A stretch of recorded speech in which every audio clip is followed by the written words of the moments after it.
Study IQ IAS, आपका selection हमारा mission.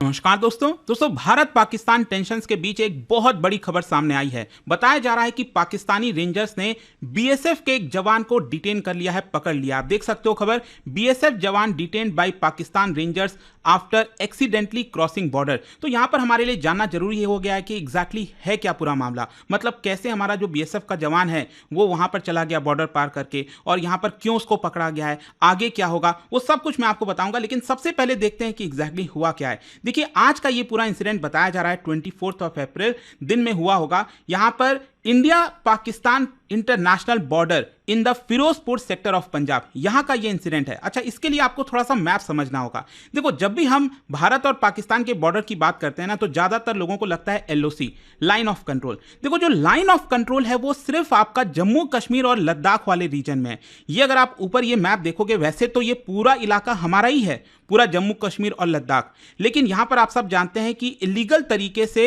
जो पाकिस्तान है उन्होंने ऑक्यूपाई कर रखा है। ये गिलगित बल्तिस्तान वाला इलाका हो गया और ये नीचे वाला इलाका हो गया, और साथ ही साथ चाइना ने ये अक्साई चिन्ह जो है वो ले रखा है। तो हम जो LOC की बात करते हैं वो है आपका जो सियाचिन ग्लेशियर से यहां से निकलता हुआ पूरा लद्दाख क्रॉस करते हुए जम्मू कश्मीर हो गया, और ये जो जम्मू वाला रीजन है यहां पर जाकर एंड हो जाता है। तो ये जो एरिया है ना, इसी को लाइन ऑफ कंट्रोल कहा जाता है। अच्छा, जो चाइना के साथ ये वाला जो बॉर्डर है इसको हम कहते हैं LAC, line of actual control. और जब हम बात करते हैं इंटरनेशनल बॉर्डर की बिटवीन इंडिया एंड पाकिस्तान, तो ये बेसिकली अगर आप देखोगे पंजाब वाला पूरा इलाका हो गया, फिर नीचे राजस्थान और फिर उसके नीचे गुजरात आ जाता है। तो ये जो पूरा बॉर्डर है इसी को हम कहते हैं international border between India and Pakistan. तो इसी की वजह से ये जो पूरा इंसिडेंट है वो लाइन ऑफ कंट्रोल पर नहीं हुआ है, ये हुआ है इंटरनेशनल बॉर्डर पर पंजाब वाले एरिया में। अच्छा, राइट साइड में अगर आप देखेंगे पंजाब का मैप आपको देखने को मिल रहा होगा, और यहां पर है फिरोजपुर सेक्टर। तो फिरोजपुर सेक्टर में ही यहीं पर बताया जा रहा है कि जो BSF का जवान है वो गलती से बॉर्डर थोड़ा सा क्रॉस कर गया था, और वहीं पर जो पाकिस्तानी रेंजर्स हैं उन्होंने उसको डिटेन कर लिया। और जिन कांस्टेबल की हम बात कर रहे हैं BSF जवान की, वो है कांस्टेबल PK सिंह। ये बिलोंग करते हैं बॉर्डर सिक्योरिटी फोर्स के 182nd बटालियन के। अच्छा, BSF आप सब जानते ही हैं कि यहां पर जो प्रोटेक्शन का काम है, जैसे कि पूरा का पूरा भारत पाकिस्तान का बॉर्डर हो गया, फिर जो बांग्लादेश वाला जो बॉर्डर हो गया, तो यहां पर BSF के जवान जो है तैनात हैं। लेकिन क्वेश्चन यहां पर यही आएगा कि आखिरकार सर्कमस्टेंस क्या था, मतलब कैसे BSF के जो जवान है वहां पर चले गए। तो मैं आपको सबसे पहले बता दूं कि जो पंजाब वाला स्पेशली ये पूरा इलाका आप देख रहे हो ना, यहां पर बहुत सारी खेती होती है बॉर्डर के पास।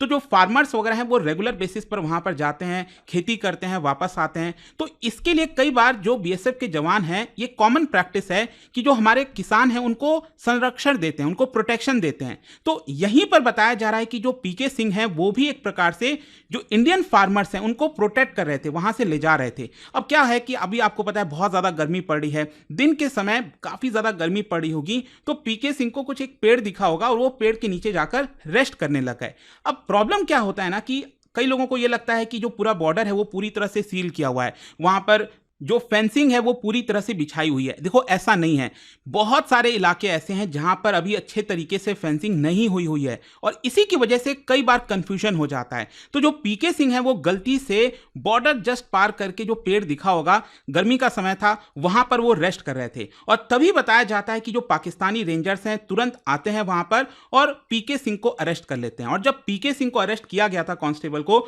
तो उस समय वो फुल यूनिफॉर्म में थे और अपना सर्विस राइफल भी वो लिए हुए थे। तो ये पूरा सर्कमस्टेंस है। अच्छा, यहां पर पाकिस्तानी रेंजर्स कौन है? देखो, जैसे कि भारत में BSF है जो कि हमारा जो बॉर्डर है ना पाकिस्तान के साथ, उनको प्रोटेक्ट करते हैं, सेम उसी प्रकार से पाकिस्तान में भी यहां पर ये paramilitary federal law enforcement force है जो कि वहां की मिनिस्ट्री ऑफ इंटीरियर के अंडर में आती है, और इनकी जिम्मेदारी है कि जो बॉर्डर है भारत के साथ, पंजाब और सिंध वाला प्रोविंस, वहां पर वो प्रोटेक्शन दें। और वैसे मैं आपको बता दूं कि ये पाकिस्तानी जो रेंजर्स हैं इनकी शुरुआत फॉर्म जो है वो ब्रिटिश कॉलोनियल एरा से ही हुआ था, जब भारत एक ही था। फिर इसके अलावा यहां पर एक और चीज आपको पता होना चाहिए, पाकिस्तानी जब हम रेंजर्स की बात करते हैं तो इनके दो ब्रांचेस हैं।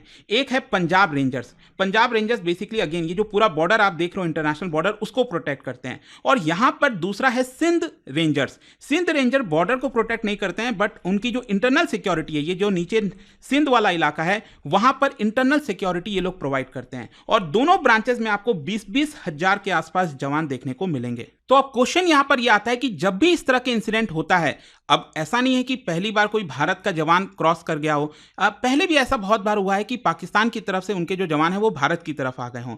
तो इस तरह के इंसिडेंट्स में यहां पर एक स्टैंडर्ड ऑपरेटिंग प्रोसीजर है, एसओपी सेटअप किया हुआ है as per 1974 border ground rules. और इसी की वजह से यहां पर क्या होता है, एक फ्लैग मीटिंग कंडक्ट कराई जाती है, कम्युनिकेशन चैनल्स ओपन हो जाते हैं ताकि यहां पर जो भी जवान गलती से क्रॉस किया गया होगा उसको वापस लिया जा सके। तो इमीडिएट बेसिस पर जैसे ये पता चला कि भारत का जो बीएसएफ जवान है वो पाकिस्तान के अंडर में है, उनके पास है, इसको देखते हुए तुरंत बीएसएफ की तरफ से फ्लैग मीटिंग के लिए इनिशिएट कर दिया गया कि हम चाहते हैं कि एक फ्लैग मीटिंग रखा जाए और जल्द से जल्द जो जवान है उसको सेफ और इमीडिएट बेसिस पर रिटर्न किया जाए।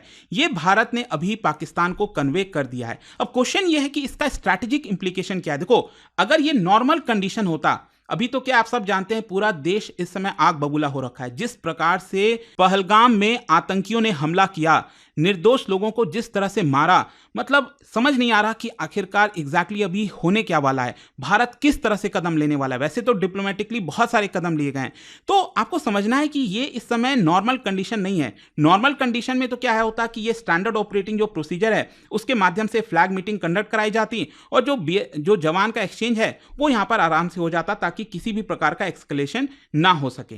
तो जाहिर सी बात है कि इस कंडीशन में भी यहां पर जो इंसिडेंट हुआ है उसको क्लोजली वॉच किया जाएगा कि जवान की जो राइट्स है, उसकी जो सेफ्टी है, क्या उसको पाकिस्तान ने सही तरीके से रखा है कि नहीं। क्योंकि ध्यान रखिएगा, बीएसएफ के जवान को एक भी खरोच आई तो यहां पर सही नहीं होगा। भारत इसको बहुत कड़े तरीके से लेने वाला है और यहां पर इसका रिस्क भी है। देखो, पाकिस्तान क्या कर सकता है, इसको इंटरनेशनल फोरम पर लीवरेज लेने की कोशिश कर सकता है। वो दिखा सकता है कि देखो भारत जो है वो डिसिप्लिन नहीं रख रहा है, बॉर्डर पर अपने जवान को क्रॉस करा देता है, मतलब कुछ भी इस तरह की चीजें पाकिस्तान इंटरनेशनल फोरम पर बोल सकता है। लेकिन ध्यान रखिएगा, भारत भी यहां पर दिखा सकता है कि देखो पाकिस्तान जल्दी से यहां पर हमारे जवान को वापस नहीं कर रहा है। क्योंकि कोई भी आप चीज देख लीजिए, इनफैक्ट जेनेवा कन्वेंशन प्रोटोकॉल भी यही कहता है कि अगर कोई भी आर्मी पर्सनल एक्सीडेंटली कहीं पर भी अगर बॉर्डर क्रॉस कर जाता है, अगर वो यूनिफॉर्म में है, तो यहां पर उसका प्रोटेक्शन जो है वो लीगल राइट है, मतलब उसके साथ मिस ट्रीटमेंट नहीं किया जा सकता। तो अगर आप समझिए इस समय अगर जवान को तुरंत वापस नहीं किया जाता तो भारत इस मैटर को डिप्लोमेटिक लेवल पर या फिर हो सकता है मिलिट्री लेवल पर एस्केलेट कर दे। ये देखने वाली यहां पर बात होगी। लेकिन ओवरऑल आपको इस समय जियोपॉलिटिकल कॉन्टेक्स्ट समझना है कि देखिए, ये जो पहलगाम वाला अटैक हुआ था उसके बाद भारत ने कई सारे स्टेप्स लिए हैं। इंडस वाटर ट्रीटी को यहां पर सस्पेंड कर दिया, अटारी वाघा बॉर्डर जो ट्रांजिट पॉइंट है उसको क्लोज किया और साथ ही साथ जो पाकिस्तानी डिफेंस ऑफिशियल्स हैं उनको पर्सोना नॉन ग्राटा डिक्लेयर कर दिया, मतलब आप जल्द से जल्द भारत छोड़कर चले जाओ। और इसी को देखते हुए बस कुछ ही देर पहले आपको पता है यहां पर पाकिस्तान ने भी बड़ा कदम लिया और सबसे बड़ा यह है कि जो शिमला एग्रीमेंट है वो यहां पर सस्पेंड कर दिया है। वैसे तो देखो ये सिंबॉलिक है, सच उससे कुछ होना नहीं है, मतलब शिमला एग्रीमेंट तोड़ना मतलब क्या, बेसिकली उसके अंदर यही था कि दोनों देश के बीच में जो भी प्रॉब्लम्स होंगी वो बायलैटरली सुलझाई जाएंगी। भारत तो चाहता था लेकिन पाकिस्तान अभी से ये मान नहीं रहा था। इनफैक्ट 1999 का जो कारगिल युद्ध हुआ वो वही एक अपने आप से दिखाता है कि शिमला जो एग्रीमेंट है उसको तोड़ा गया है। लेकिन इसके अलावा पाकिस्तान ने एक और चीज़ किया है, जो एयर स्पेस है वो भारतीय प्लेन्स के लिए एक प्रकार से बंद कर दिया है। ऑब्वियसली बात है भारत को थोड़ा सा ज़्यादा खर्चा आएगा, हमें थोड़ा सा अरेबियन सी होते हुए गुजर कर जाना पड़ेगा। लेकिन अभी करंट स्टेटस क्या है, अभी ये जो बीएसएफ जवान को पकड़ा गया है तो मैं आपको बता दूं अभी बीएसएफ एक्टिव डायलॉग में है पाकिस्तान रेंजर्स के साथ और जल्द से जल्द हम अपने कांस्टेबल पीके सिंह को रिलीज करवाना चाहते हैं।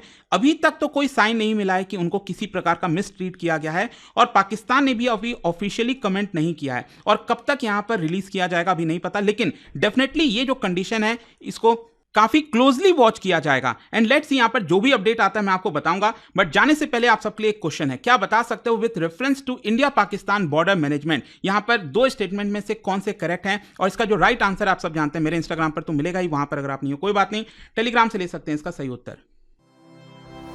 स्टडी IQ IAS, आपका सिलेक्शन हमारा मिशन।